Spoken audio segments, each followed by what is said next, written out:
Hello, BookTube. Well, as you noticed, recently, BookTube's brainy boy biscuits were battling. Shots had been fired between David Murphy and Christopher Russell. And as BookTube's brainiest, biscuitist boy, booktuber, I thought it was time for me to put my oar in the water and call for questions myself. So I did. I really thought of it mainly as a kind of prank. I didn't expect that I would get questions because I do question and answers all the time here. And on top of that, I also make 10 videos a day. But I didn't think there were any questions left. But I got bombarded with questions, and there were a long, long list of them. So I thought we would do those answers right now.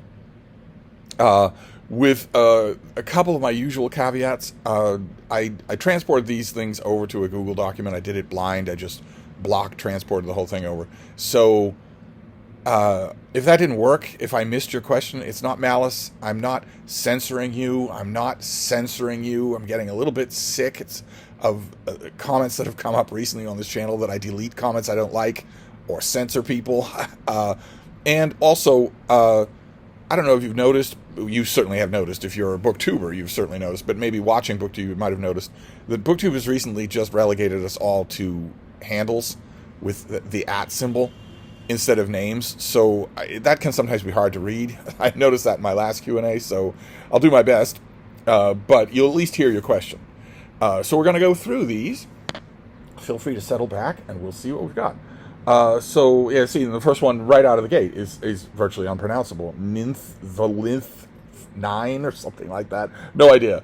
I wish that the BookTube would just leave people's names on there. But let's see here. Just discovered you about 9 weeks ago and want to thank you for introducing us to new books as well as reminding us of some forgotten ones. Oh, well, 3 things. 1, welcome aboard. 2, you're not telegraphing from the Titanic. You can include subjects in your sentences. What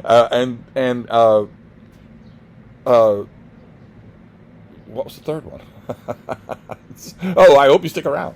Because I talk about books all the time here. Let's see here. Boonton, 2010. Steve, I feel like I asked some fun and interesting questions before. Now I'm at a loss, so my question would be, what would you ask Steve Donahue if you could be a Steve viewer rather than Steve's creator? The only question that I have that applies in this context at all is a question that I have decided long since that I will not ask. There is no answer to it. I have never been given an answer that makes any sense, which is why Steve, the viewer of this channel, would watch it. Why does anyone watch this channel? Why? There are plenty of much bigger BookTube channels that present you with new releases, with the look of new releases. There are no other professional book reviewers on BookTube that I know of, but that's a pretty niche thing. And aside from that, it's a scrofulous old guy with his dog talking nonstop about books and mostly amusing himself with in-jokes and Broadway show tune references. That would be the question, and the question doesn't have an answer. It's like the Trinity. Phil Theo, thanks for doing this, Steve. You're an absolute BookTube beast. My questions are maybe sort of related, but not necessarily the same. Number 1 is, what's the funniest book you've ever read? Oh, I wouldn't have a single entry for that. And number 2, what book never fails to bring you delight, even if you're not in the best mood? Well, for that, there's a long, long list. My standbys, for instance, that I've been reading forever. I live in them. I don't need them to be any different. They will always improve my time. They will always make me forget the rest of the world. So a shorthand for those standbys would be the classics of ancient Greece and Rome, specifically ancient Rome, and the great works of the Victorians. But that leaves out a lot. That leaves out the Renaissance, for instance, and the Reformation. But still, that's a shorthand, and that always works.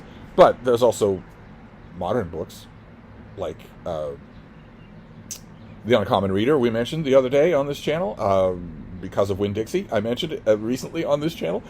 Kim Newman's Anno Dracula always just sucks me in, so that I forget my mood. There'd be a lot. There'd be a lot. My standby books always do it.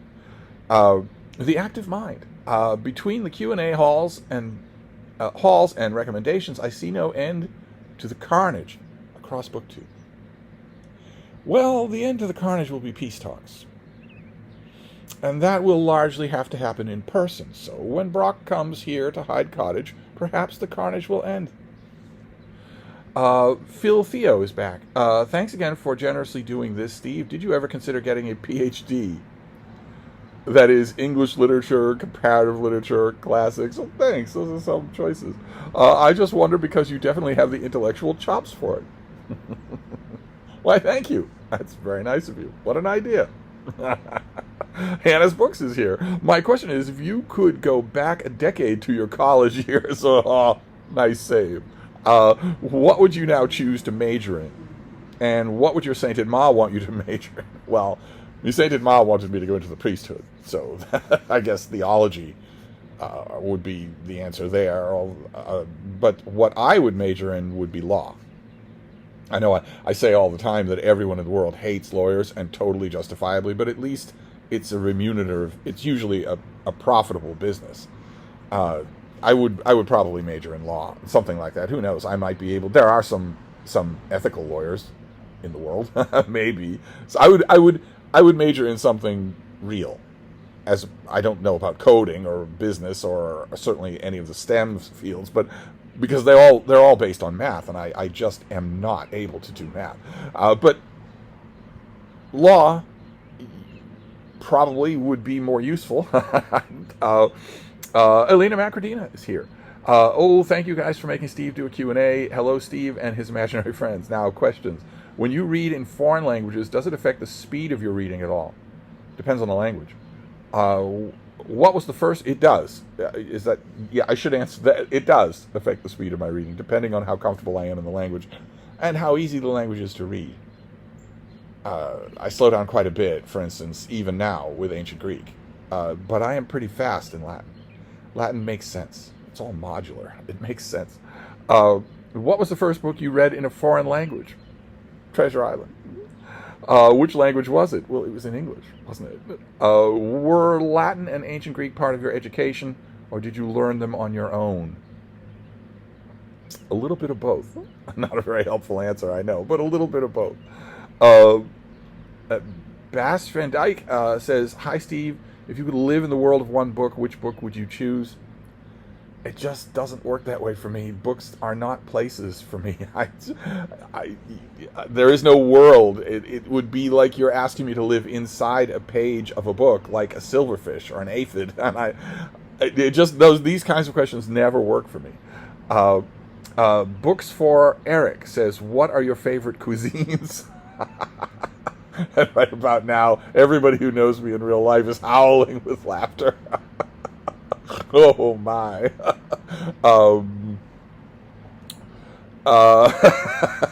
Let's just say Irish cuisine.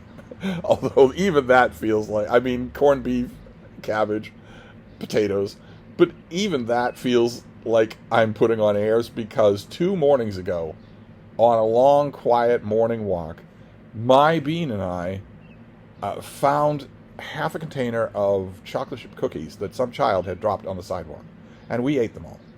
We split them between us.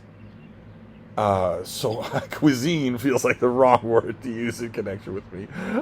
Jack Walter says, "Steve, you are the GOAT, the greatest of all time." Why, thank you.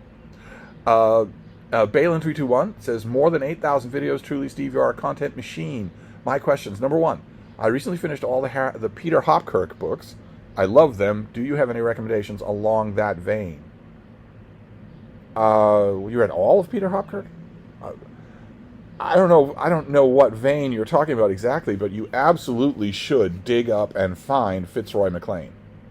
You definitely should read Fitzroy MacLean. Peter Hopkirk is really good. When you read Fitzroy MacLean, you're going to feel like you're reading the adult version of Peter Hopkirk. Which, when you're reading Hopkirk, you don't think that you're reading a watered-down version of anything. Read Fitzroy MacLean. Question number 2. I have also read 41 Years in India on your recommendation. What? I just recommended that the other day. You found a copy and read it? What? And I found it very interesting. Do you believe do you believe opinion on the British Raj will mellow in the coming decades, or is its current bad reputation fully warranted? The opinion won't mellow. It will either be changed or it will stay the same. It won't mellow organically on its own. It will either stay the same now, which is the blue-haired alt-left version of the British Raj, which is that it was entirely evil, and that anyone who even mentions it is evil.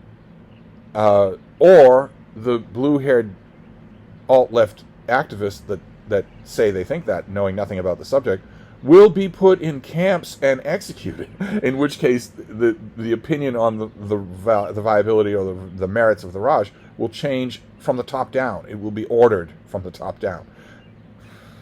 I didn't make this situation. I argued strongly against this situation. The reaction to what you're doing when you tell people what they are supposed to think is not that they will think the right things. It's that you will open the door for a resentment that will allow people who force you to think the right things to come in.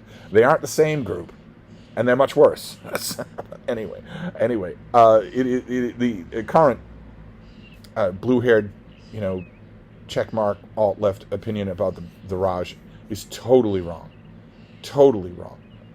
Of course, the Raj did a lot of really, really good things. I can't help but notice that the ideologues who condemn the Raj just to court, just say there was nothing about it that was any good, are also the ones who say that, well, say what you want about Chinese communism, but it raised so many millions of people out of poverty. Just maddening. Maddening that you can't even mention it. You can't even mention the word imperialism we are now told, the word imperialism has now become synonymous with pure evil. And there's nothing you can do about it. If you're an academic, you certainly can't talk about it otherwise, write about it otherwise, teach about it otherwise. You would be kicked out of your position that day. One of the woke students in your classroom, who's there entirely because of the social benefits of programs exactly like the Raj, would text their parents would text their lawyer, and people would come in and remove you from that classroom. You would be fired from your position before you could finish that lecture.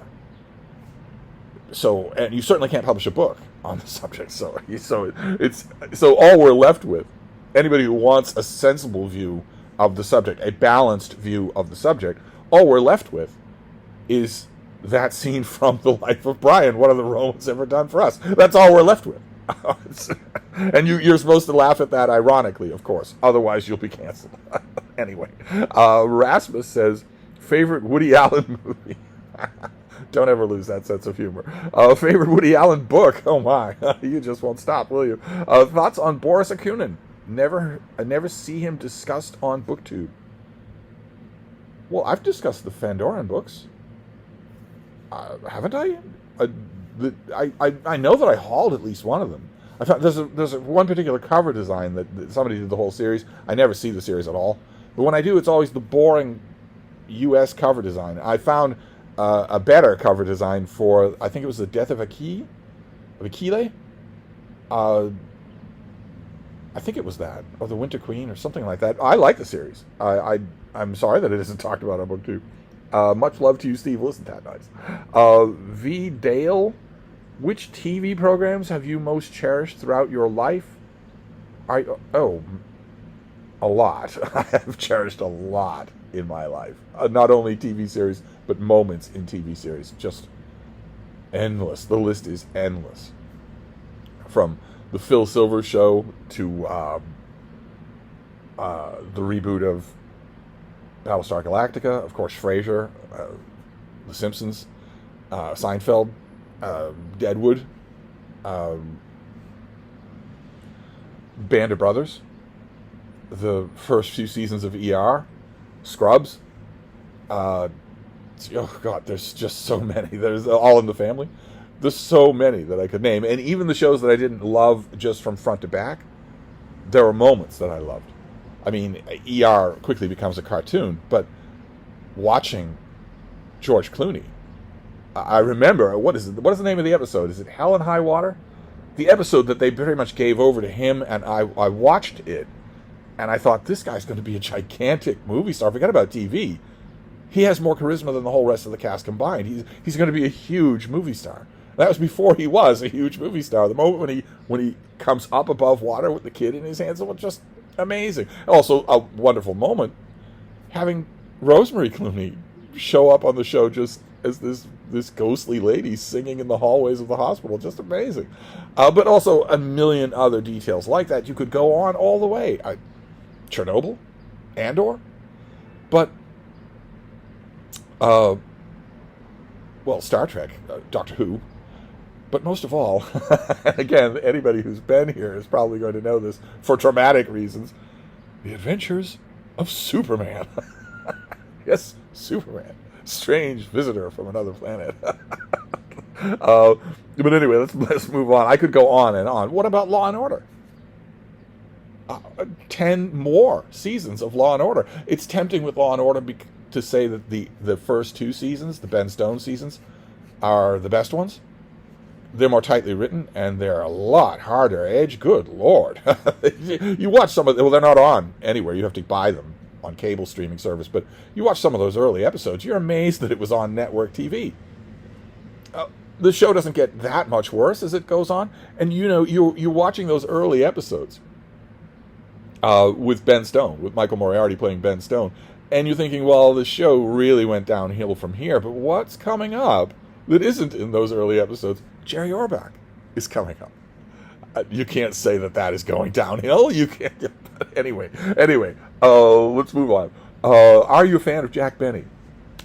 Yes. Are there any talk shows that you've enjoyed? 1 or 2, yeah. Some of them, again, it's good moments. I don't like an aspect of talk shows that is so prevalent where everything is scripted and rehearsed ahead of time. Where there's nothing that is, none of the surprises that are on the show are actually surprises at all. It's just, that bothers me, of course. Any kind of reality TV bothers me. But the shows where that didn't happen, Dick Cavett is a perfect example. And I have to admit, grudgingly, Firing Line. Let's see here. Travels Through Books says, congrats on 22 subs. 8,000 videos. This channel will never, in fact, reach 22,000 subs. Who would have thought Carnage could be so much fun? My 2 questions. Number 1, considering your knowledge and experience when it comes to dogs, I was wondering what some of the most common misconceptions about communicating with dogs are, be it verbal or nonverbal. That's a big subject. I would say the number 1 miscommunication that people have is not realizing how important the nonverbal is. Dogs they're so much a part of our lives. They have adapted themselves and been evolutionarily adapted and eugenically adapted to be so like us that a lot of dog owners just think their dogs understand English and don't understand when they are giving their dog conflicting impressions. If you are angry, your dog will know it. It's not like, well, I'm angry, but I'll hide it from my dog. I won't yell at my dog. Might be something like that. I have often found that people take care of dogs. They love their dogs, and that is great. That is absolutely great. That is 99.9% of everything for me. If you love your dog and you take care of your dog, that's fine. You're a hero in my eyes. I have found that extra 1%, actually communicating with your dogs, is such a gulf. It's so completely absent that I tend just not to talk about it. I tend to, if you can't take a 99.9% victory, there's something wrong with you. Number 2, what do you think of Karen Arden's Winter Night trilogy, The Bear and the Nightingale, etc.? I know that people love it. To me, it seems very twee. I liked it just fine, but I know people love these books. They just go on and on about them. I don't get it. I don't get that myself. Roomham says, in the countless biographies you've read, have you ever encountered a figure that is wired to sleep the same as you? Or anyone that has come close? Thank you for 8K videos, plenty to watch for years and years. I've never encountered anyone who sleeps the way I do in the biographies that I've read, except when they have ample helpings of methamphetamines, much like I do. Let's see here. TLC says, hooray, another Q&A so soon after the one for 20K. Would you mind telling this older lady what you mean by the term dude bro? Did you coin that term? Thanks, Steve, for all your great bookish videos. I believe I did coin the term dude bro, although good luck getting anyone to understand that, getting anyone to admit that. The one rule about Steve is he never gets credit for the things. He's just there in the background, burbling out ideas, and then somebody takes an idea and runs with it. Or a book, and says, I just discovered this book. Really? Where'd you discover it? From someone else? Well, then it's likely they discovered it. Yes. Anyway, no sour grapes. I've done videos on the dude bro phenomenon in the book world. In the broader world, dude bros are a subclass of young men between the ages of 18 and 25 who either feel or love posing like they are lost, like they just don't have any direction in life, and they're trying to find direction. And they find direction disastrously. They find it by pulling in, by being timid, by being cowardly, by being incredibly misogynistic. They find it by hunkering down on the fact, basically when you strip away everything else, hunkering down on the fact that male humans are 20 to 50% physically stronger than female humans, which is a pretty dumb thing to hunker down on. But when you strip away everything else, that's basically what you're at. But when we're talking about the literary world, I've done videos on what characterizes dude bro lit. They are monkey puzzle books. You are not supposed to sit down and read the book. You're supposed to figure it out. You're supposed to come to a solution about it. It's a puzzle. Mostly, it's a puzzle that you will solve by exhaustively memorizing the biographical details of the author, when the biographical details of the author should be completely irrelevant to a book. Do not try to sell that to dude bros. They just, no, the biographical details of the author are everything. They're everything. Because in 1965, the author spent a week in Norway. And if you take the 10th letter from every line of the first paragraph of this page, you get the word Norway. Coincidence? See what I mean? They make puzzles out of their books. And their books are nihilistic. Their books are extremely, revanchously sexist. Women are only vampires or dead bodies in these books, or preferably not there at all.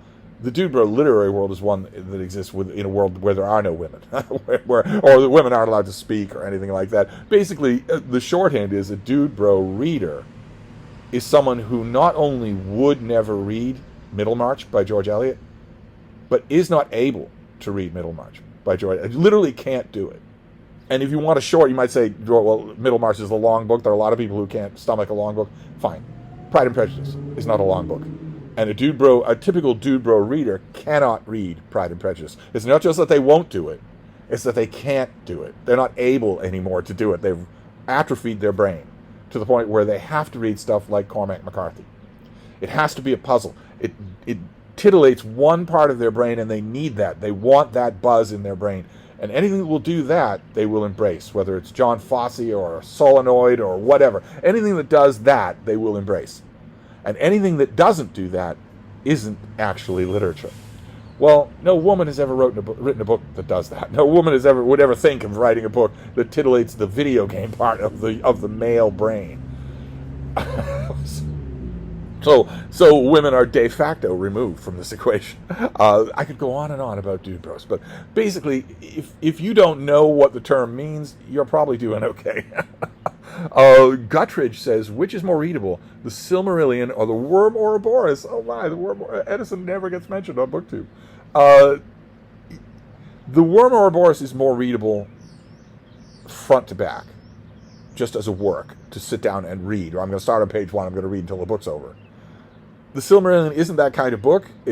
Tolkien never actually worked it into that kind of book, and I think even if he'd had 10 years himself to do it, he would never have been able to work it into that kind of book. So the Silmarillion only reads that way. It's only that kind of readable in some of its sections. Now, the sections that are that kind of readable are much, much better than anything that in the Worm Ouroboros. Anything. But they're not all that. A lot of them aren't that way. So it's they're totally different reading experiences. Recyclist says, hi Steve, growing up in Boston, what was your opinion of George Fraser? All right, first of all, we're not 100% sure that I grew up in Boston. There are all sorts of conflicting scholarly schools as to that regard. Was it Boston? Was it Nashua, New Hampshire? Was it Keokuk, Iowa? Was it a small town on the shores of the Black Sea in what is now known as Turkey? We don't know. But George Fraser is great. I wish. Oh, man. I wish. If I could snap my fingers and have a book exist, it would be a big, floppy trade paperback with French flaps and deckled edges of, let's say, the best of George Fraser. A 1,000-page thing. I would buy it. I'd be the only one who would, but I would buy it. Renee Wish says, Steve, you are my number one BBBB. Yes, my brainy, what is it? Brainy booktube boy biscuit. I am the number one BBB. Thanks that we all know that. Ja Reed says, Hi, hey Steve, thank you for all your videos thus far. My day is not complete without a video from you every day. My question is, what's something about your lifestyle, personality, or habits that most of your viewers don't know about and would be surprised to find out? I am depressingly similar off camera as on. Ask anyone who has actually been here.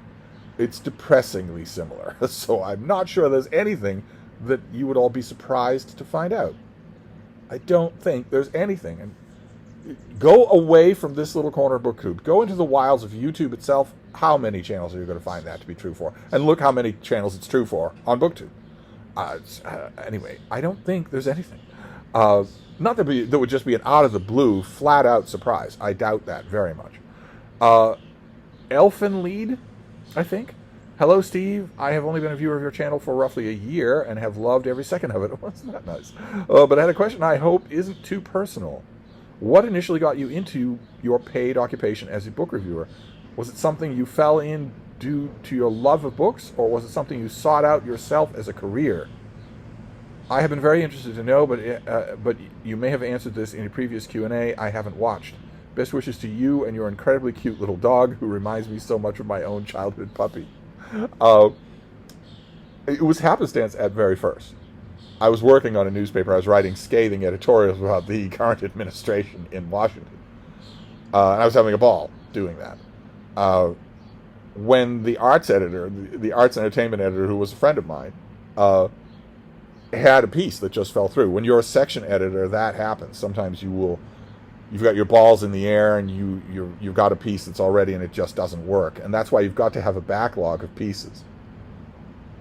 In a print paper, you've got to have a backlog of pieces so that you have something you can stick right in. Either that, or you've got to be freakish enough to be able to write pieces to fill any space that opens up. But who could do that, honestly?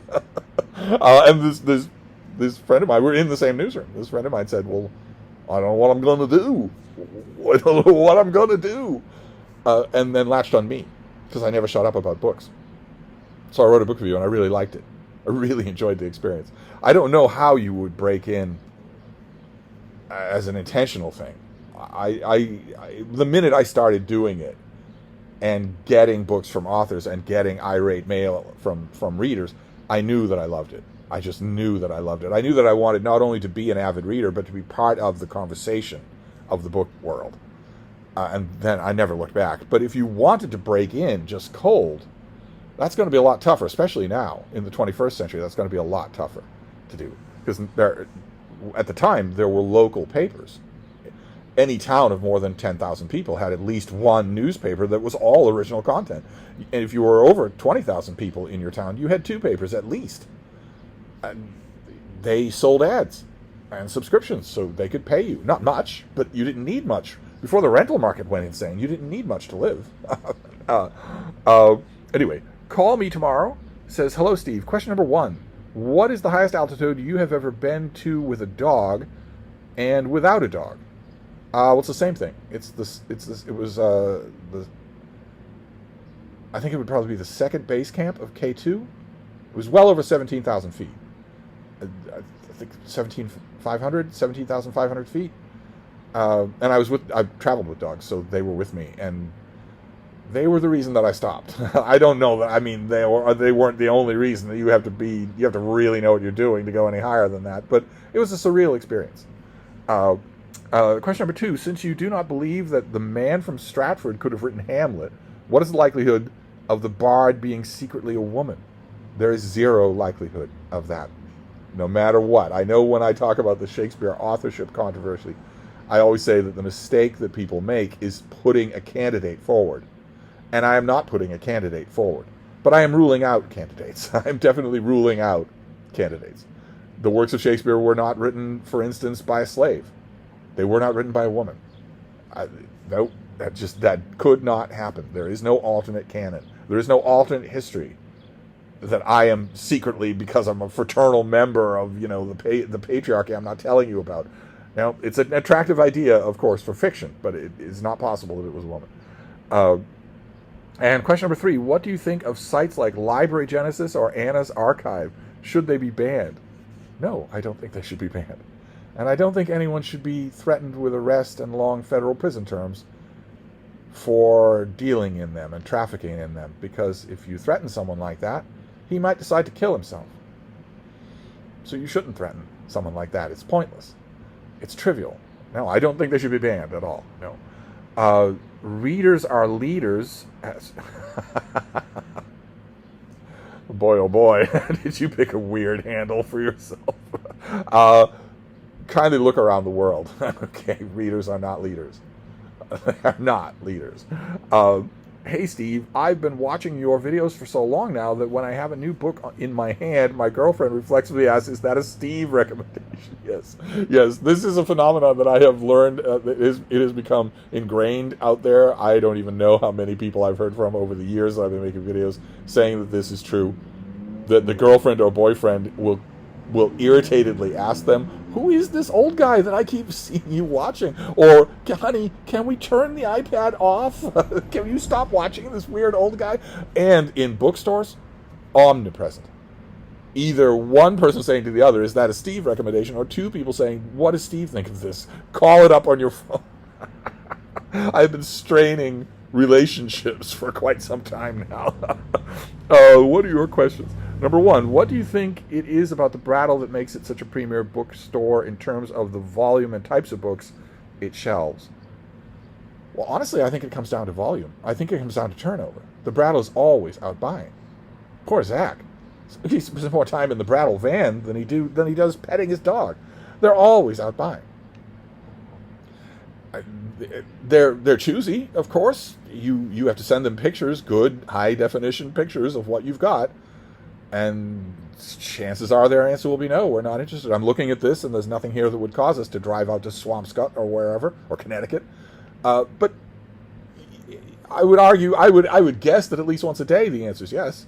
So the stock is not static at all, except in the economics section where nobody goes there. But the stock is not static at all. So I think that's probably it. And question number 2, did you enjoy your time traveling through Florida? And what were your favorite parts? Kissimmee was my favorite part, but only for the people involved, not Florida. Traveling in the wild parts of Florida is a bit of a nightmare. I think you would agree. Loyal Floridian or not, I think you would agree. It's not a place you're supposed to enjoy. Your comment about alligators inhabiting puddles after rainstorms couldn't be more true. I spent a lot of time in the Everglades, and traveling in the Everglades is not an easy or a pleasant thing to do, especially with dogs. I have lots and lots of memories of Florida. I've spent a lot of time there, but every time, no offense to you, of course, but every time that I've ever left Florida, I have breathed a sigh of relief and asked, why do people live there? It has an essential beauty. I once knew a Floridian who lived and died by the state. In fact, I've known a lot of people. The person I'm talking about was a close friend of mine, but I've known a lot of people who live and die by the state. And they get something that I don't get at all. Not at all. You tell me that you love Connecticut or Colorado, okay, I'm going to see that right away. I'm going to see right away, oh yeah, okay. But Florida? The physical environment of Florida, the fact that periodically, at least once a year, it gets wiped off the map by the act of God. That I've never got. I've never understood that myself. Even Arizona, I've had people say, you fall in love with the desert. And I thought, oh, well, that's not going to happen. And then I kind of sort of get it. But Florida, no. I've never got. Sorry. Tyler Curtis says, hi, Steve. What is your favorite Old Testament book? Well, usually it's First and Second Samuel, but in the last year or more, it's been Genesis. So it fluctuates, but right now it's Genesis. Also, if you really want to best David Murphy, I suggest a read-along of Ludwig von Mises' Economic Calculation in the Socialist Commonwealth. Can you imagine? Can you imagine if I did a read-along of von Mises? I wouldn't understand 10 words of what I was reading. Alexandra says, seriously, Steve, nobody can hold a candle to you. Well, isn't that nice? Your check is in the mail. Bobby Joe says, do you have a recommendation for an author who has written a comprehensive book about Eleanor of Aquitaine? Non-fiction and fiction, please. Well, fiction, please. The closest would be the play of The Lion in Winter. But Marion Mead's biography is great. I don't think it's ever been exceeded in what it does. There was a study of Eleanor of Aquitaine last year that wasn't strictly a biography. It was more a study of how we make a biography of her. That was wonderful. But Marion Mead's book is still the best. Also, for June on the Range, in your opinion, does Peter Bowen's work qualify? I should think so, yeah. Is Peter Bowen the very last author we will ever have who was an actual cowboy? He might very well be. But he certainly qualifies, yes. But then again, this is June on the Range, hosted by Michael K. Vaughan. I don't think you're going to have to worry about breaking the rules. Mike's not exactly a taskmaster. Let's see. Indie ATM says, what are your thoughts on Paul Zindal's The Pig Man? I love it. I love it. Street Medic says, so would you agree that people who dog-ear pages are as despicable as those who pull the wings off butterflies? No, I dog-ear pages all the time. It's so easy to do. It's so easy. If I've got a galley copy that no one's ever going to see, and I want to know, it's right there. It's so easy to do. Michelle says, hi Steve, if you could live in any literary or historical era, which would you choose, where, and why? Do you / would you participate in cosplay? I doubt that I would participate in cosplay, but if I had to choose an era to live, it would be right now. For a whole bunch of reasons. It would be right now. The internet being the biggest reason, but also indoor plumbing, ubiquitous air conditioning, underarm deodorant. It would be now. It wouldn't be any other time. M.M. Jones says, definitely unfair competition. I agree. Jenny Parks is here. Do you ever feel strange when you like an author but not their work, or you don't like the author but you do like their work? And can you name any that apply? Oh, can I ever? I can name lots that apply in both cases. I don't consider it strange. No. Because for me, there's a yawning gap between the person and the work. And every author that I've ever known, including 5 or 6 that I've been close personal friends with, has had to know that in order for the friendship to go on. That my encounters with your work are completely separate from my encounters with you. It can't work any other way. We can't be friends any other way. I have to have a completely free hand to read and critique your books. And all the authors that have been friends of mine that have sat in that chair have agreed with that. So as long as that gap is in place, it's basically apples and oranges for me. Touch of Sayu says, what are your favorites of Dutch literature? Do you like Paul Valery? I don't like Valery, no, but for Dutch literature, it would be The Discovery of Heaven by Harry Mulisch, which I love for rather obvious reasons. Although, it's not just because it's a doorstop or so Erasmus heavy. I liked his little book, The Assault, is also brilliant, just brilliant. Sadra says, thanks for the opportunity. My 2 questions. Well, you didn't say thanks. You said THX for the opportunity, which I assume means thanks, even though the word thanks has no X in it. My 2 questions. Number 1, when I see a dear person around me, say my nephew, doesn't read books, doing other things or not being interested, should I encourage them to, or should I go on indifferent? And number 2, would you recommend reading and books unsolicited, or would you only wait till people ask you for book recommendations? Well, you give me 2 alternatives here. Should I encourage them to read, or should I go on indifferent? I would say that there's a third alternative, which is for you to show them that you are not indifferent, that you love this thing. Let your enthusiasm speak for itself. If it's going to strike a chord with them, it will. The worst thing in the world you can do is prescribe reading, is dictate it. That's the worst thing in the world you can do. The natural human reaction is going to be to reject that. That's why I don't like I don't know why she's doing that. She's stealing the show. The worst thing that you can do is tell people to read. Or tell people, boy, you're missing out. We might think that amongst ourselves. Boy, a non-reader is missing out. That is definitely true. They are missing out. But no one's going to respond to that by reading. They're going to respond to that by rejecting reading. So in my own life, non-readers, there aren't many non-readers in my own life, except for my own people who don't read at all and don't miss it. But in my past, dealing with non-readers has been solely a question of, they know that this thing means everything to me, and they know how much fun I think it is. Well, if you're telling someone, boy, you're missing out on all the fun, you should read, they're going to say, no thanks, I'm fine the way I am. If you tell someone, this thing is a whole lot of fun, and it's why you're not getting all of my attention all the time, they're going to be curious.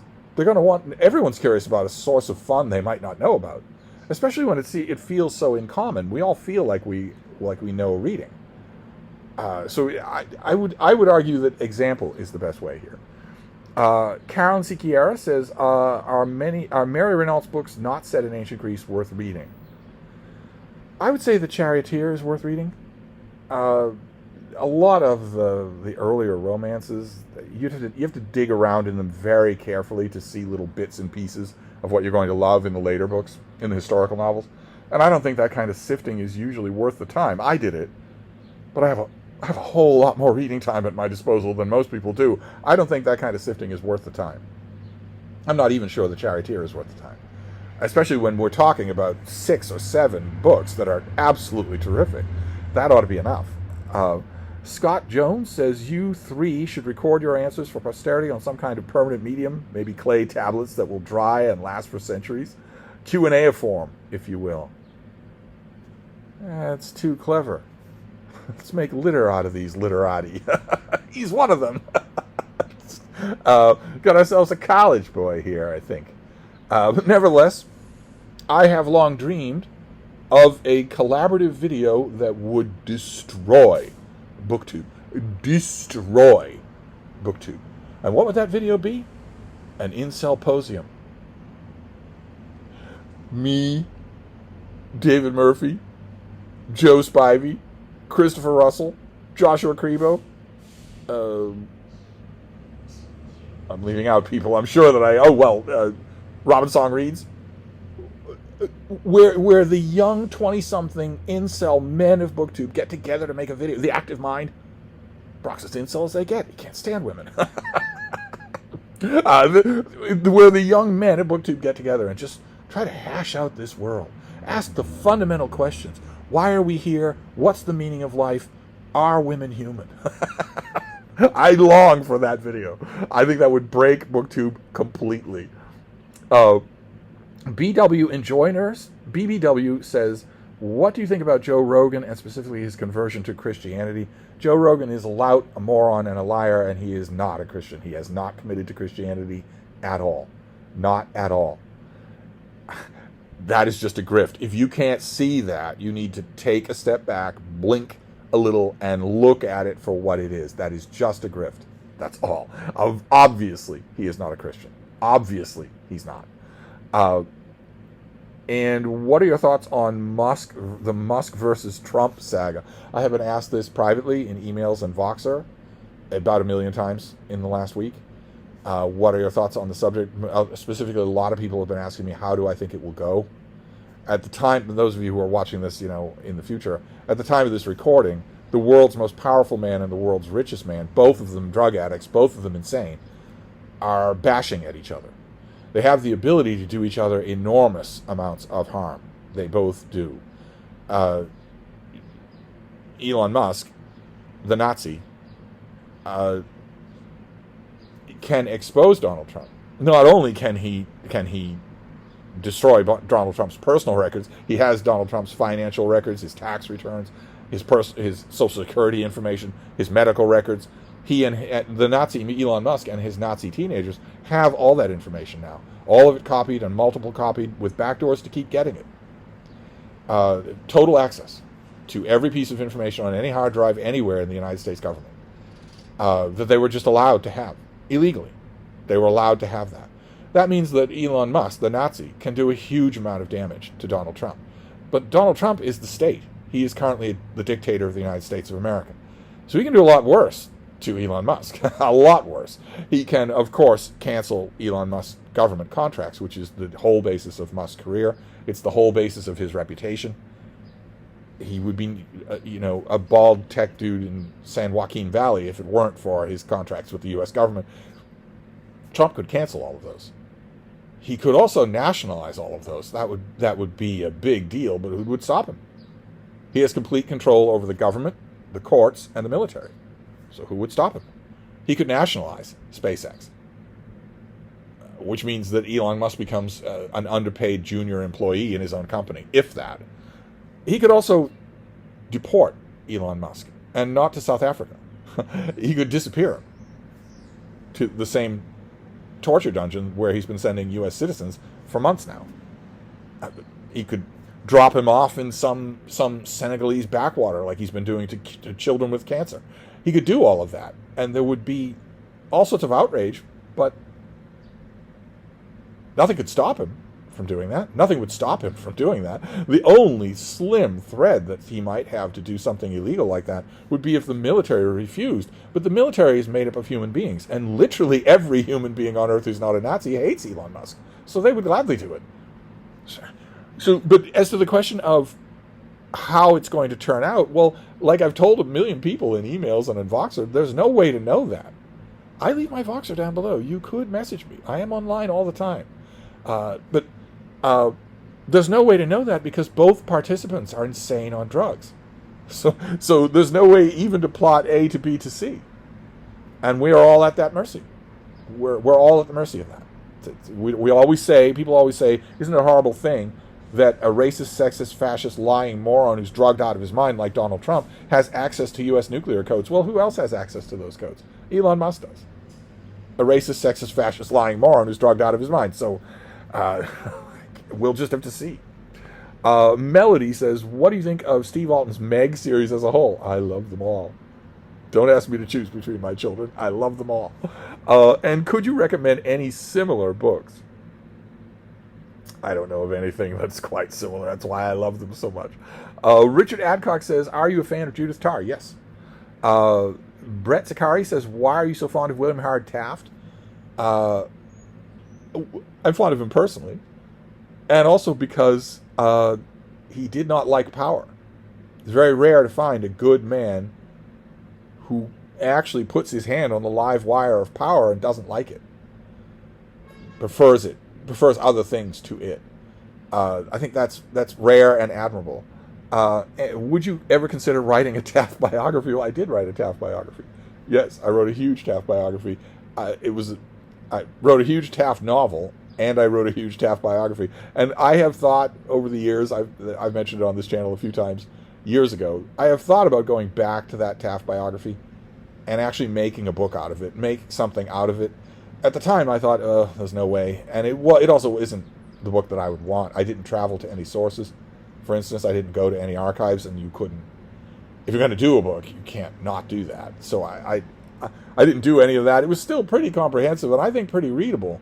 But at the time, I didn't have David Murphy. I didn't have someone who could collate data and, find old drafts of things and also format something. I often think about that, a biography of William Howard Taft. I often think about not only going the whole 9 yards.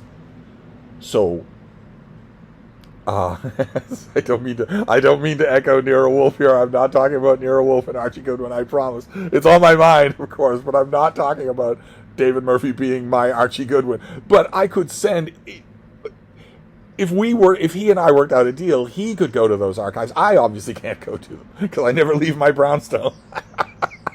He could go to them, seducing women along the way, left, right, and center. The parallels aren't exact. Let's just put it that way. But I often think about not only somehow arranging all of that, where he went to these archives and talked to these people and, noted what was noteworthy, saw what was there. I incorporate that into a book, and then with his help, I pitch it around to a mainstream publisher. In my mind, I imagine something like that and how much fun that would be. Let's see here. Squidgy Expert says, "Hi, Steve. Thank you for the videos. What is your favorite ship/vessel that you've been on?" Well, that would be my own. A one-man vessel from one of your travel adventures, or perhaps something famous? Well, no, the famous thing that I have been on, the famous ship that I have been on that I love, every plank, every sliver, every bolt, is Old Ironsides, which is berthed here in Boston, but which is an active vessel, active listing on the Navy. But the vessel that I love most was my own, which was a not particularly prepossessing little sloop that got a lot of mileage, before I scuttled it. I got a lot of mileage out of my little sloop. It saw a lot of weather, a lot of adventures, took a lot of beating, had a lot of hours and hours and hours spent on that vessel. So that would be my favorite. And it's gone.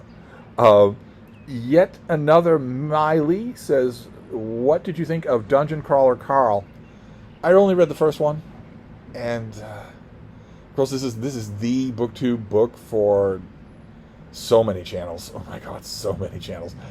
I guess I saw why people embrace it. It is certainly fun, but I was not even vaguely tempted to read the others. I read one, and that was enough. Jess Book Girl TV says, "Have you read The Missing Half by Ashley Flowers? She is one of the hosts of the true crime podcast Crime Junkie." I haven't read it yet.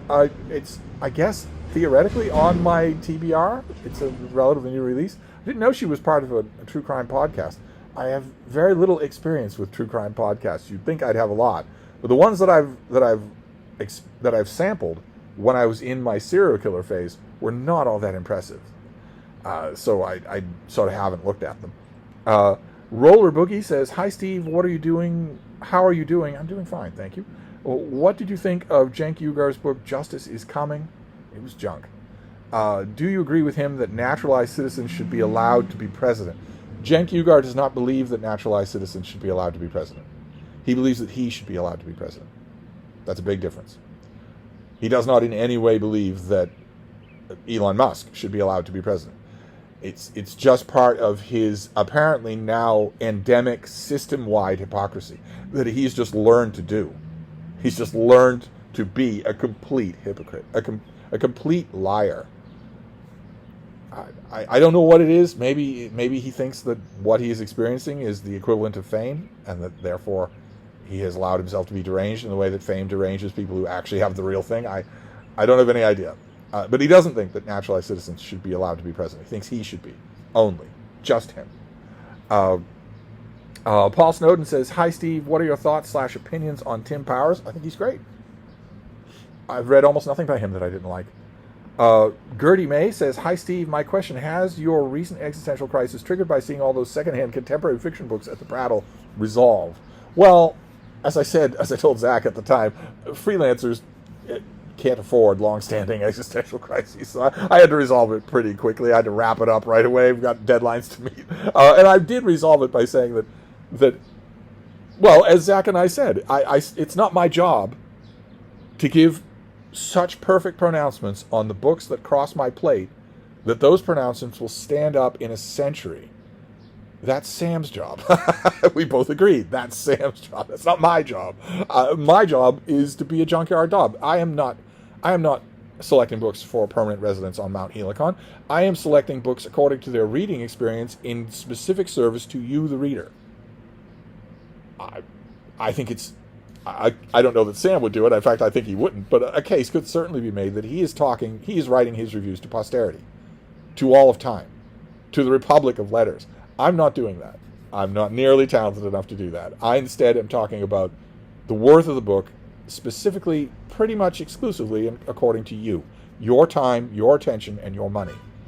And once I once I thought that about all those books, the Brattle got what you might not, you're new to the channel, you might not know. The Brattle a few months ago got a shipment of the books that the book world talks about. Only it was a few years ago, and all those books are gone. Some of them might still be in print, but no one reads them anymore. No one's ever going to reprint them. They're never going to be anthologized or put in any kind of commemorative collection. They're gone. But the whole book world talked about them when they were here. And I'm part of that conversation. And so when I saw them, I thought, well, what am I doing here? What are any of us doing here? If it doesn't matter, then what are we doing? And I resolved that existential conflict by realizing that we are here just to give an opinion on the books of the day. An educated, informed opinion on the books of the day. Let's see here. Samwise. Greetings, St. Steve. For my 3 questions. Number 1, what do you think is the most or one of the most overrated books that Fantasy BookTube covers? I don't know that it would be individual books. Fantasy BookTube venerates a handful of authors that really aren't all that good. They really aren't all that good. The one that comes first, of course, the name that comes to mind is Brandon Sanderson, but I'm not allowed even to say that on YouTube. But so the name that comes to mind is Joe Abercrombie, and I love Fantasy BookTube. I love watching Fantasy BookTube. I subscribe to pretty much all the major and minor channels, and I watch everything they do. I don't do this anymore out of any kind of hate watching. I did it first because they don't want me. They don't want me. I've read as much fantasy as any of them, probably more than most of them. I've talked to most of the fantasy writers they love. They don't want me. And not just me. They don't want outsiders of any kind. Unless you're an outsider who is knocking at their door saying, see, it's the only thing I read, and I've dedicated my channel to it, and my background books are identical to yours. If a stranger comes along, knocks on the door, and does that, they'll be admitted. But otherwise, no. And for a while, that embittered me, but it doesn't anymore. They're really engaged channels, so I love it. But Joe Abercrombie, sure, there are only 8 authors that we're talking about here, and some of them are overrated. Question number 2, what do you think of The Scottish Chiefs by Jane Porter? I love it. Good Lord. Where does that come from? And connected to that, are there any historical fiction novels about William Wallace that you enjoy? Yes, there is one. It towers over all the others. It's Nigel Tranter. And Nigel Tranter is not remembered anymore. He's just gone. The stupid YouTube meme term is memory hold. He's just gone. No one, in the U.S., no one knows him anymore. He's not in print, hasn't been in print in 30 years. And even that was just one big anthology. It wasn't everything. But his book on the Wallace is great. So that would be my favorite by a wide shot. Gavin McIntosh says, hi, Steve. You've written a couple of stories now on Substack. I'm getting into your current Western. Will you publish an anthology? Will I publish, just period? Let's put the question mark there, is a big question, and that will rely a lot on the aforementioned David Murphy. But because I think you all know by now, from watching this channel, you're going to get the same impression that I'm sure David has got, which is that I'm not going to do it myself. I just don't think that way. I might love to preen and coo over a book of mine once it appears, but I'm not going to get it to appear. That's going to have to be someone else. And that's not me being a prima donna. That's just, it's just an acknowledgement of the way my mind works. But I have really enjoyed putting fiction up on Steve Reads. I have really enjoyed doing that. I really need to do more chapters in The Killing of Rosie Billing, the story that you mentioned, because I only have June to do it. The Star Trek story that I'm putting up there has a little bit more time. It has all summer, although I'm eager to write both of them. I just, one thing or another has blocked off, has invaded the writing time that I have during the day. And when the one thing or another is for pay, it takes precedence. But an anthology would be a lot of fun, yes. Zerny Z says, we are edging closer and closer to a BBBB hot war. I think you mean hottie war. Do you not? Bell Bottom Blues says, hi, Steve. What did you think about the book The Other Side of Midnight, and do you like Sidney Sheldon's books? Well, I know Sidney Sheldon has lots of enthusiastic fans. I don't like them. No, they're garbage. They're perfect for Garb August.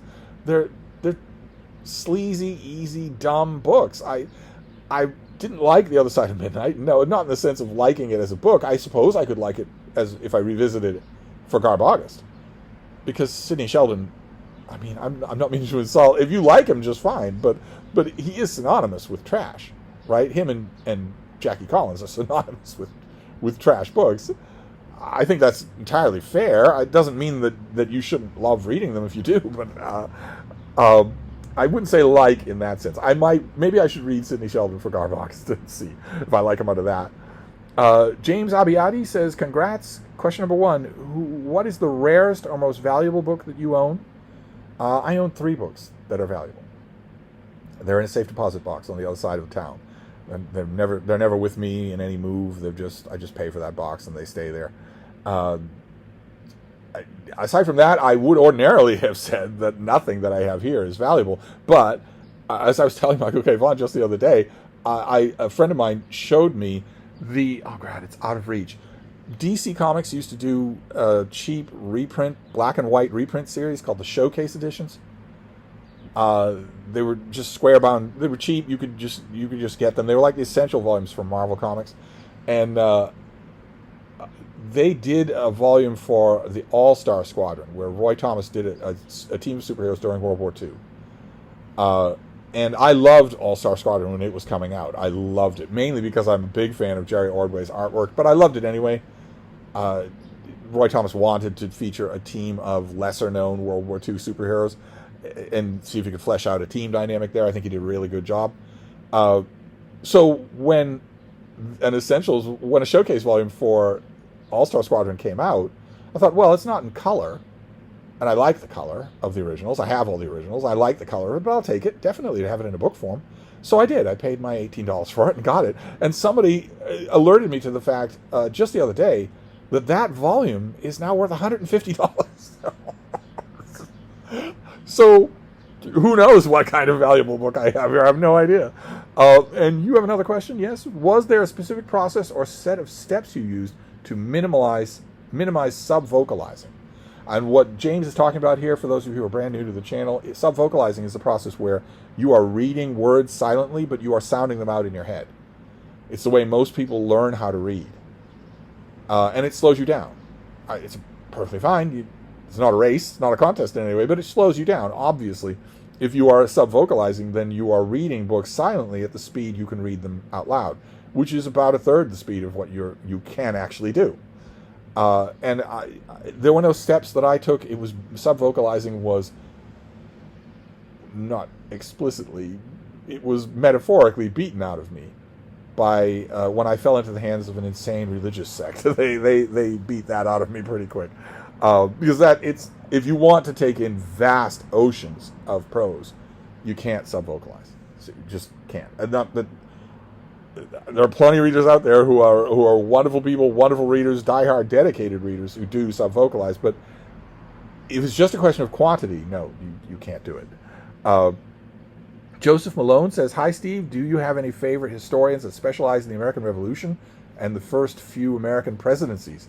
I've been getting into the works of John Ferling lately, but haven't branched out much beyond him yet. Well, we started in the right place. He's fantastic.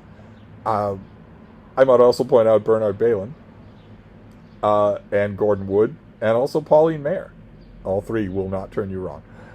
Colonia Agrippina. Goodness gracious, what a name. I am new to BookTube, and you were my gateway drug. I was a gateway drug. All right, but as long as the gateway drug is not warping your expectations, okay? Most booktubers edit their videos, and most booktubers don't make multiple videos a day. So as long as you're being realistic. Thank you for your channel. You, sir, have a similar effect on me as pets do. Watching you lowers my blood pressure after a long day. Well, isn't that nice? Isn't that nice? I have been told in the past that my actual physical company, actually being in the room with me, is very much one of a list of things that could be called Steve's canine traits. I take that as the ultimate compliment. My question would be to ask which book you would recommend for a deep dive into the Nazification process in Germany post-1933. Seems relevant. Yeah. I would recommend Richard Evans' book, The Coming of the Third Reich. Definitely. Most readily available. Fantastic, towering work. But I'd only recommend it as a treatment of that subject. I don't necessarily recommend it to someone living in the West, specifically America, in 2025. Because it is relevant. Because it's incredibly relevant. Because the only difference are the proper names. All the steps are being taken in the same way. What is a threat to your regime? The courts are a threat to your regime. How do you nullify that threat? By packing the courts with your own people or ignoring the rulings that you don't like.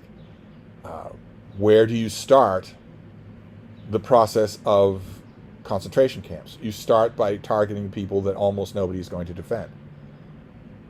By the time you work out the process for doing that, by the time you get to people that people are going to defend, it's too late. The process is in place, etc., etc., etc., etc., etc. All the stuff that 180, the 210 million Americans just don't believe. Yeah, TDL, TDS. You've got Trump derangements in here. You're just imagining things. While judges are being arrested, while citizens are being black-bagged and deported. And for those people, exactly the same as in 1933 Germany. The moment when they stop saying that is going to be the moment when they themselves are black-bagged. That's how selfish they are. That's how stupidly myopic they are. It's going to have to be the hand on their shoulder before they say, oh, yeah, I guess this is real. And as you can see from my reaction, you might not want to read a book. I would argue that you shouldn't. If you're asking this question from America, what you should do instead of finding the best book on the Nazification of Germany in 1933 is get your papers in order and flee this country. That's what you should be doing. That's what you should be concentrating on doing, not reading a book about the subject. Reading a book about the subject as if the process isn't going to affect you when it actually does come. I wouldn't do it if I were you. Concentrate on escape rather than on boning up on the subject. Sean says, hello, Steve. What are your thoughts on Battlestar Galactica, the 2000s version? It's brilliant. Absolutely brilliant. Let's see here. Airy Taiwan. Hi, Steve. Knowing of your love for biographies, is there a historical person you would like to write a biography about? Someone you think could uniquely capture as a subject for a biography? A whole bunch. Well, it's not a question of, it's a question of execution. It's a question of the job that you do. I think I could do a really good job writing biographies. There are quite a few ancient Romans that I would do it for, but also the aforementioned William Howard Taft. I could easily see myself redoing my biography of Taft, or a whole bunch of other people. There are a whole bunch of people who deserve biographies and haven't had one in 100 years or ever. That I could see. Again, it would solely be a question of execution. I would do the same amount of basic research that anyone would do. I would generate a bibliography. I would consult all the original sources in as many languages as I could handle, and then I would go from there. Then it would be a question of how you do it. David Bergen says, Dear Steve, aside from visiting your channel for the eye candy, I do also watch your videos for bookish etiquette and manners. In that spirit, when is it okay to throw away the dust jacket of a hardcover book? I often prefer the unadorned book, but am I doing the book's next owner a disservice? Indecisive in Indiana. The book is yours. You should be reading it exactly the way you want. I might point out here that this is not a problem if you do e-reading, but I guess the ship has sailed on whether or not anybody's going to do e-reading. It's so much better in every way, but the book is yours. You should treat it exactly as you feel like. Let the subsequent owner of the book take care of themselves. Okay? There'll always be eBay. Kev Lee says, what did you think of Amazon's best book of 2025 so far, Charlotte McConaughey's Wild Dark Shore? I thought it was a joke. Amazon's choosing of that book was a joke. Utterly ridiculous. It just shows that first of all, it shows that an algorithm did the choosing, no humans were involved. But also that if humans had been involved, you know exactly what criteria they're using. They certainly aren't reading widely. Daniel Martlet says, hi, Steve. Do you have any opinions on the Orville? I didn't have high hopes for the series, but I was pleasantly surprised. I was really surprised, too. It's really, really good. I can't help but view it with a little bit of wry disappointment, right? Because the meme about Orville, the common refrain about the Orville, is that it's what current Star Trek should be, and isn't because of one man, because of Alex Kurtzman. Because Alex Kurtzman thinks that this product is his to do with as he pleases, and what he wants to do is social posture. And the Orville is what you get if you don't do that, and So of course it's a little bittersweet because we've got what 5 or 6 Star Trek shows. But instead of the Orville for Star Trek, we got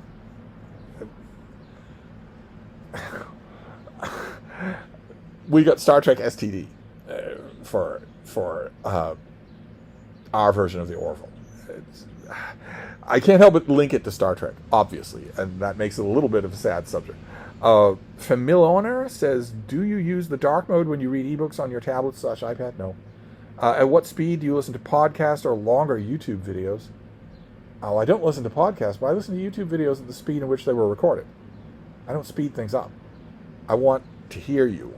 I'm not just injecting information bits into my brain. I want to hear you talk. Indie ATM says, what are your favorite James Bond novels, if any? I don't think highly enough of the James Bond novels to have a favorite. Maybe I need to revisit them. Maybe for Garb August. Tori Reed says, hi, Steve. Thank you for the 8,000 videos. Here's to another 8,000. Yeah, that'll be about by June. By November, I should have another 8,000 up. Are you a fan of Naomi Klein's work? I recently started her book Doppelganger, and I'm not sure how I feel about it so far.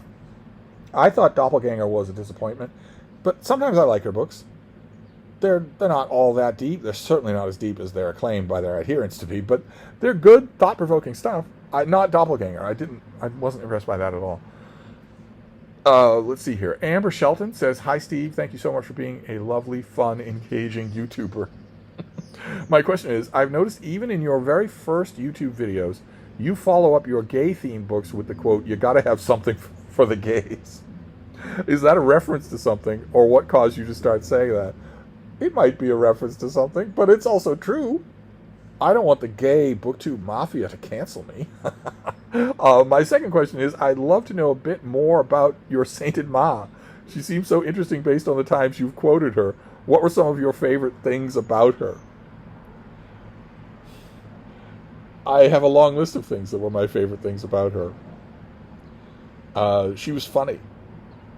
And I don't mean, why did the chicken cross the road funny? She was almost incapable of telling a joke. In fact, she ruined canned jokes so mercilessly that became the funny thing. Now, she was funny in that you could sit in a room with a bunch of people and she would find something funny and remember it to keep it being funny and bring it back up and make it what we now call a meme. She knew exactly the right way to poke fun at people, in the way that would not hurt their feelings, in a way that would get them laughing too. Even when the whole room was laughing, she knew exactly the way to do that.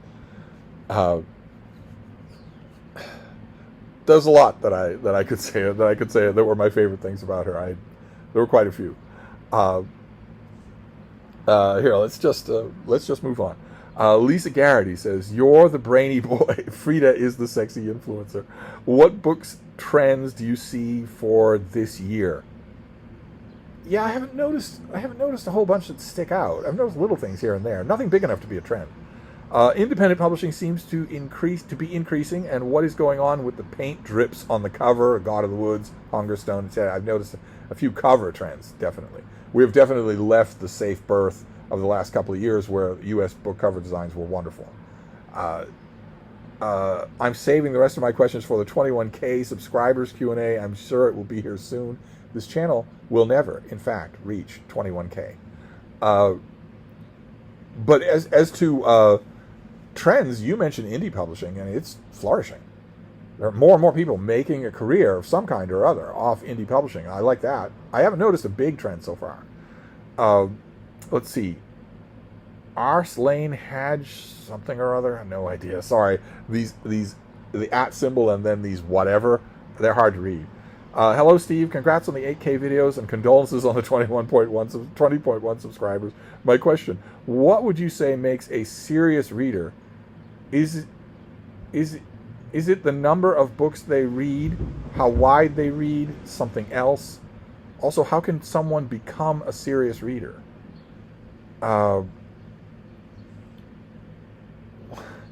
Well, these kinds of terms get bandied around a lot, and a lot of them get mushed up with other terms.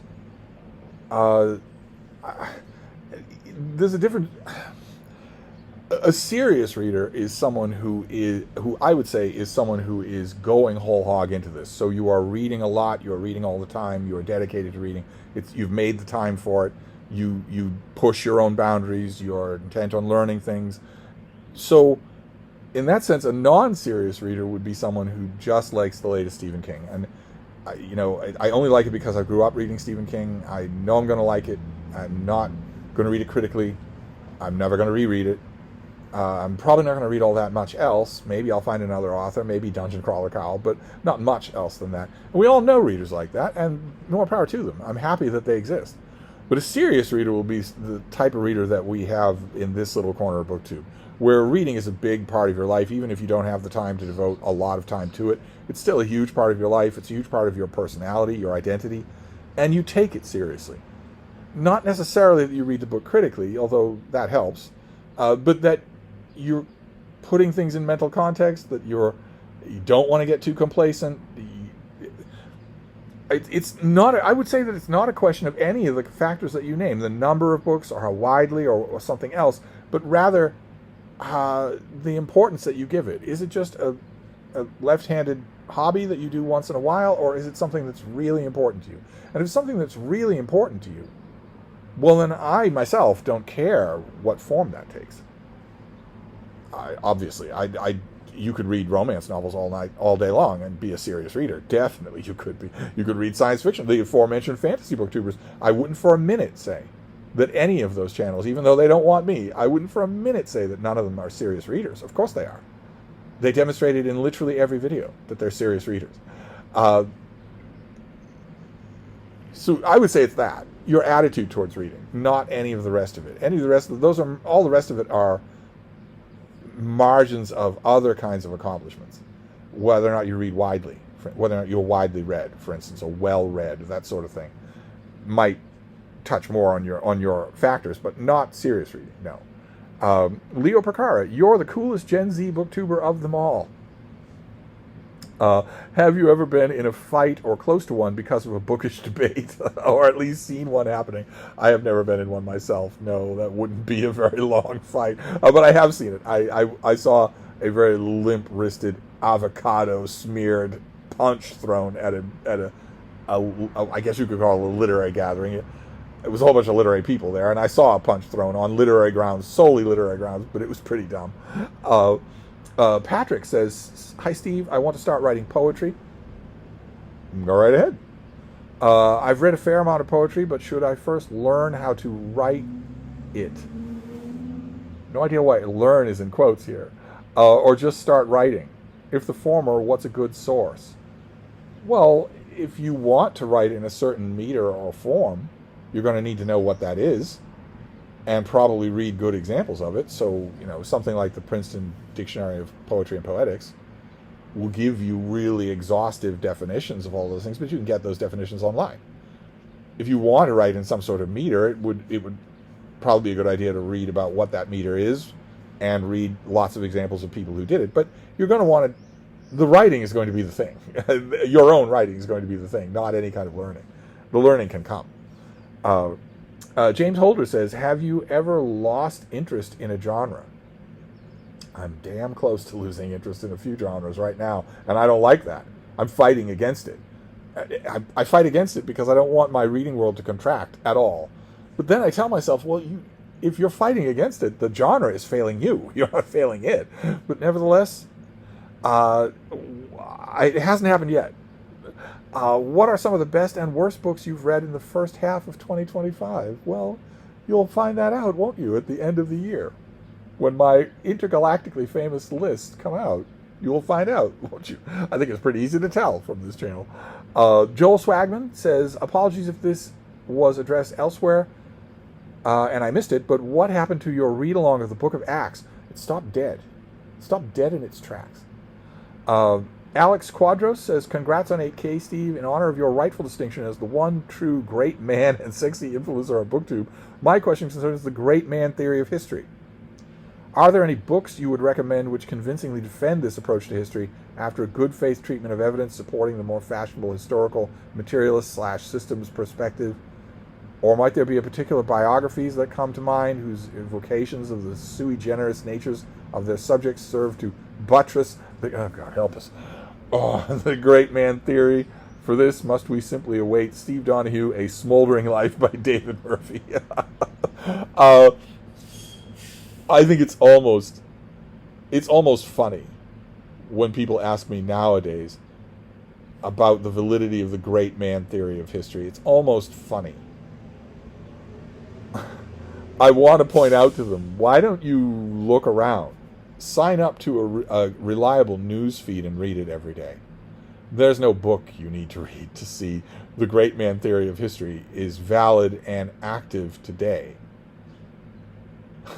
There's no book that you need to do that. You just need to look at what's happening in the world around you, where 60% of the world's wealth, 60% of the world's wealth is held in the hands of 10 men.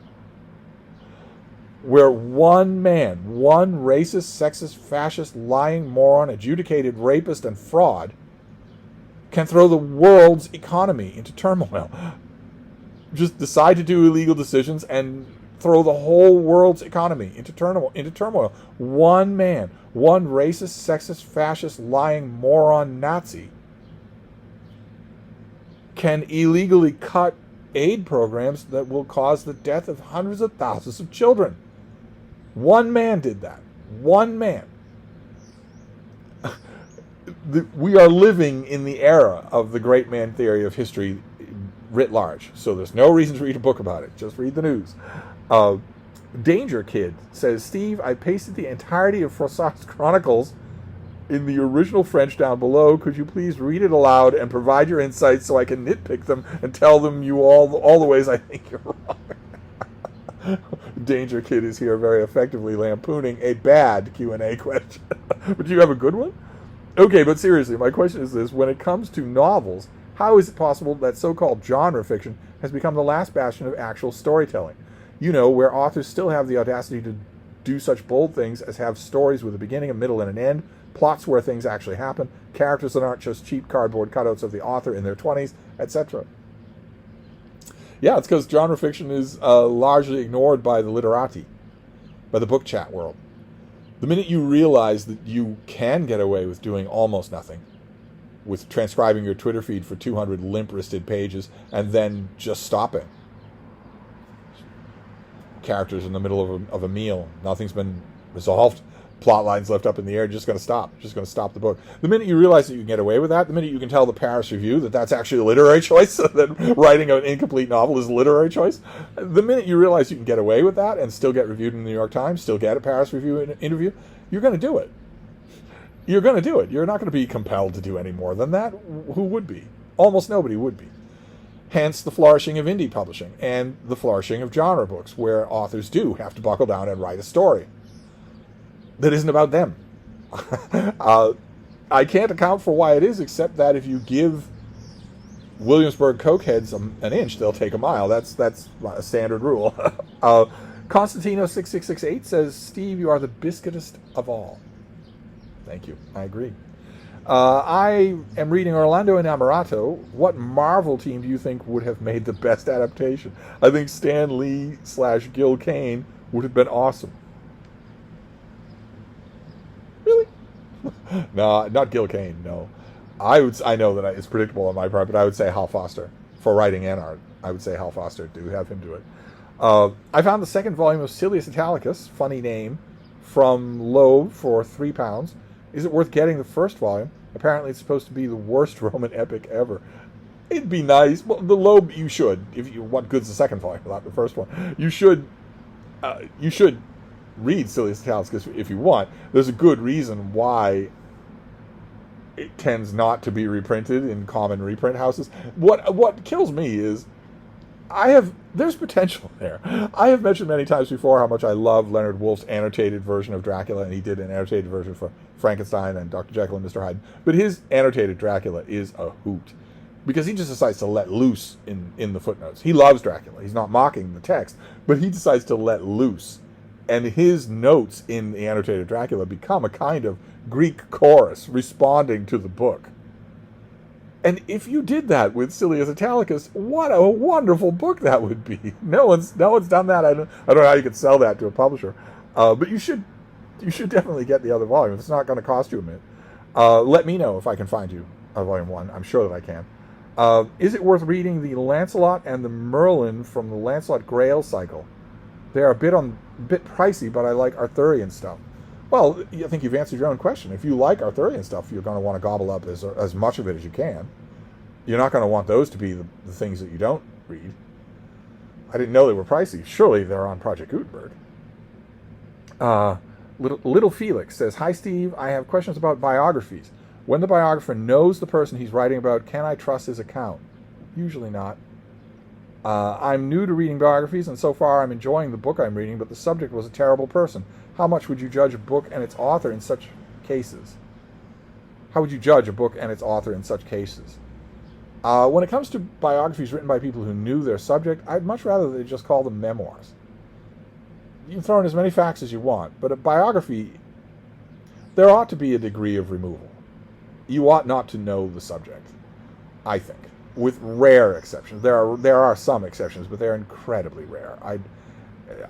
Those earliest accounts I like to think of as memoirs. I would even go so far, I'll never get any traction, but I would even go so far as to call Boswell's Life of Johnson a memoir. And for that reason. But when it comes to reading biographies of horrible people, you got to do it. You got to do it. They're often good reading experiences. Let's see here. Greg Nicklin says, "Hi, Steve. As an aspiring eventual BookTube brainy boy biscuit, I'm almost certain I'm not sexy enough, and I'm told I also don't read enough nonfiction." Reading nonfiction is not a requirement at all. Is there any hope for this bookish lump reaching BBBB status, or am I a lost cause? Well, you could hit the gym, take some David Lade pre-workout made by slaves in North Korea, and then hit the gym. Make sure to film yourself. And when you make a video out of your workouts, make sure to overlay it with copyright-free crappy rap music. Maybe wear a hood while you're working out. Put headphones over the hood so you can't hear anything. But you put headphones over the hood because it makes you look like something out of a video game. The ranks of the BBBB are not closed.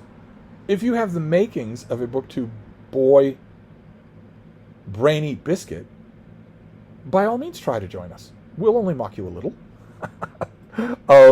Ann Works says, "Speaking of English language channel, a few years ago during a bookshelf tour you showed Britta Bowler's The Good Lawyer and praised it. I can't find an English translation. It would be so cool if you can read my small native language."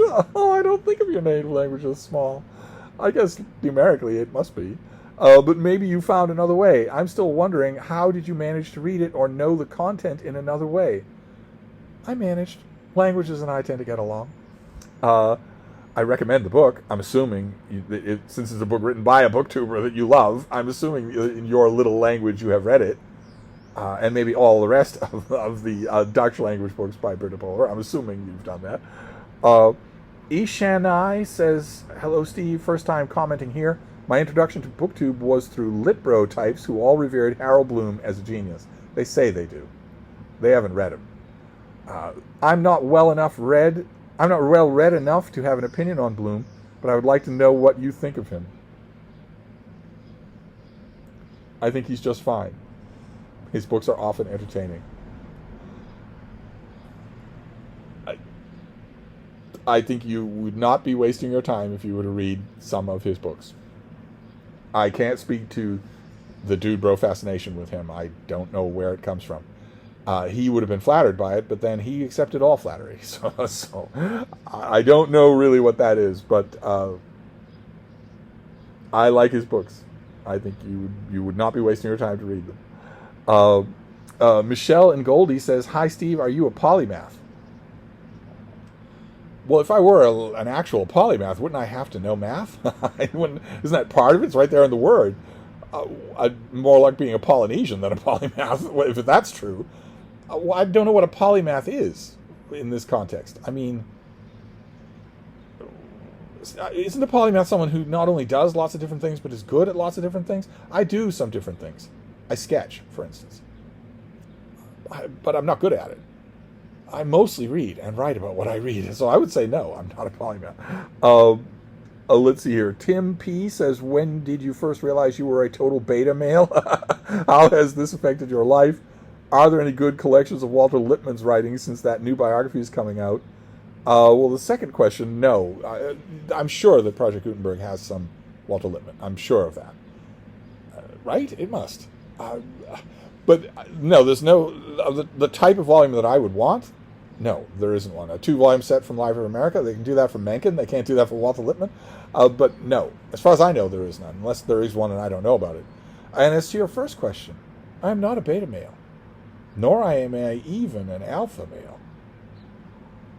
I am a sigma male, and maybe a zegma male, a smegma male.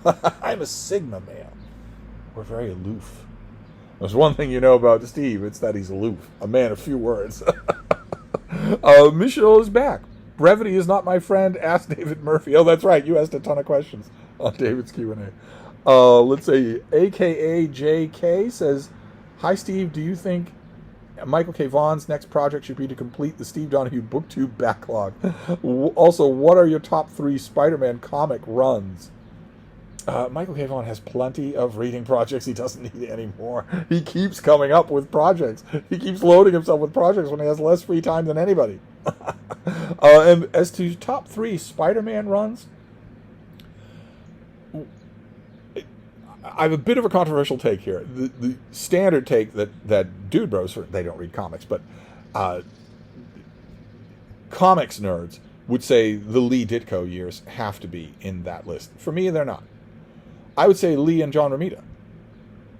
Lee and John Romita would be on that list for me. That would be the first Spider-Man run. And then for me, Ross Andru.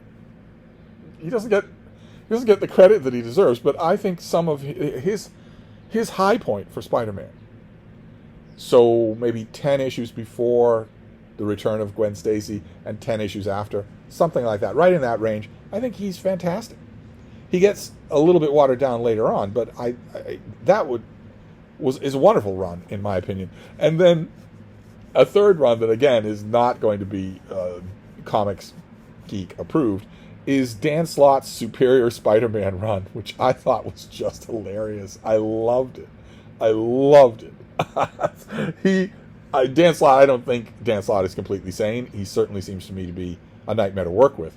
But that whole run on Superior Spider-Man, I just loved. I don't think he said a foot wrong the whole time. And some of the one-liners, some of his quips, I think they're still funny. I still think of them. So there would be those 3. And then we have reached the end with Andrew Russell. What is your favorite historical event to read about and why? A historical event to read about? Well, how localized an event are we talking about here? Are we talking about something that takes just a handful of years? Takes a handful of moments? I have favorites for all of those. Ironically enough, in a grim kind of way, my favorite actual discrete historical moment to read about is the assassination of John F. Kennedy, which took just 7 seconds. So that would be a very narrow time period, and then a little bit wider time period would also involve John F. Kennedy, and that would be the Cuban Missile Crisis. And then maybe longer than that would be the American Revolution, which didn't last all that long, not even a decade, really, unless you count the War of 1812, which you could certainly make a case for doing that. Or, along the same lines, the Second World War, the First World War. It would depend on what you mean. I know that's a terrible wishy-washy way to end this Q&A, but it would depend on what you mean by a discrete event. But anyway, so I'm out of questions, so we're gonna end on a depends what you mean. Oh, how Protestant of me.